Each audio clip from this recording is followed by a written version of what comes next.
think I want to have your baby. Good day, people of the internet. Today, I want to talk to you about a particularly irritating pattern that I see all too often in the liberal media. We have made great strides in utilizing better language for marginalized groups and for diversity in general, although some people obviously still don't get it. Of course, people should catch fire for using discriminatory language, but there's a glaring fault in the progressive policing language toolbox.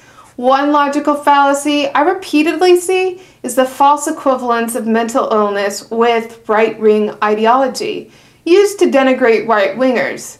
This is a time-tested propaganda tool to discredit people who aren't necessarily mentally ill. Now, words such as crazy can sometimes be associated with sexy and cool things, or giving someone your phone number. It can mean you're fun and wild and a bit of a rebel. When people say, "call me crazy, but," they typically follow that statement with something super rational. For me, I don't know, maybe I'm crazy, but it really turns me on. I don't have a problem with these connotations. I am playing with a full deck. Check out that dick. And have all my marbles. See, look, I didn't lose my marbles after all. When I'm advocating that more descriptive language be used in the liberal media than crazy. Even some of my favorite people do this. Here's Jon Stewart describing the letter the Republicans sent to Iran. Oh, they're not warning Iran about Obama. They're warning Iran about themselves. You may be able to get Obama to construct a framework of verifiable nuclear limitations in exchange for the lifting of sanctions, but you'll never sneak this past us. We're cuckoo. We're cuckoo bananas.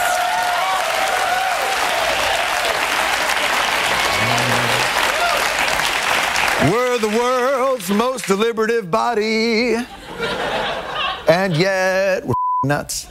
Or a recent headline from Jezebel, whereby the lady isn't clinically insane, but simply regurgitating garbage from the likes of Alex Jones.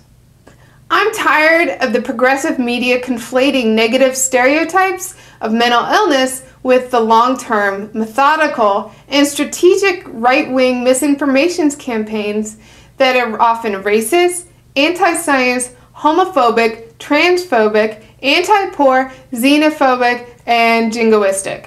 This practice has the unintended consequence of equivocating being mentally ill with acts of oppression.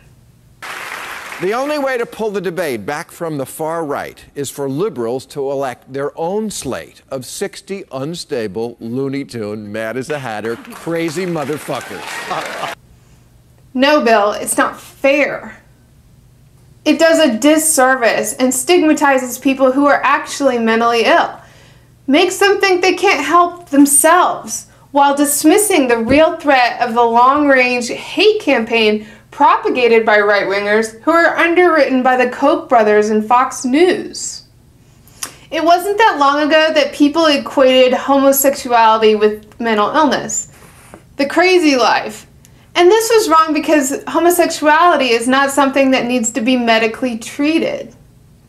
Mental illness is something that needs to be treated, and treated fairly. When young starlets have erratic behavior, it is unfortunate how the media reports their symptoms with misanthropic glee. Case in point, Amanda Bynes. Watch these reporters relish in her pain. Need to get rid of the bomb. Yeah, we're trying to make sense of her. Yeah, She's and then That's her claim, yeah. But big announcement, she's back on Twitter. Get excited, click follow once again. Wow. Yeah. Wow. Less than a month later, Amanda Bynes came out on Twitter as having a mental illness. But the zeal to which commentators reveled in her misery reflects so poorly on them. This also happens to private citizens who have public mental health crises, only for it to end up callously online. When people with mental illness face stigma, it holds us back as a society in a number of ways. People who may be actively burdened with symptoms may be less likely to identify as mentally ill and seek help. People may be less likely to share their diagnosis with others and therefore limit their social safety net. And there's less political will to to fund needed services for people who, if provided proper treatment, can live stable and successful lives. This stigma is everywhere and not just perpetuated by people I agree with. Recently, it was revealed that an employee of Florida's Environmental Protection Department was forced to go on leave and get a mental health evaluation because he dared use the word climate change. Let me have Dave Chappelle explain that one.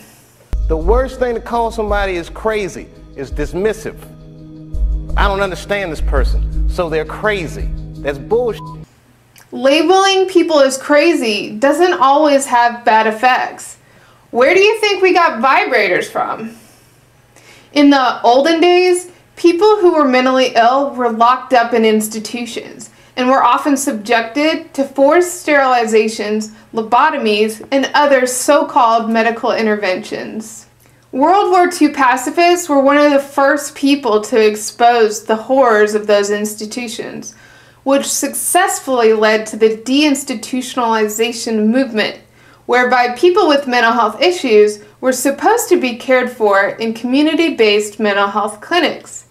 This happened to a degree, but its current state is woefully underfunded.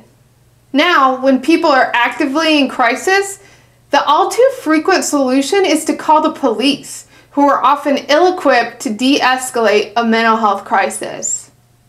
Well, I can tell you this, there are a lot of people out here and there is a lot of anger. As you were mentioning, there is that video. There are actually several videos out there. One of those videos we want to show you right now, and this is what happens. It's a view down the street right before the shooting happened. In that video, we've seen one man swinging at 6 officers as they try to take him into custody. A billy club falls on the sidewalk and a woman nearby grabs it.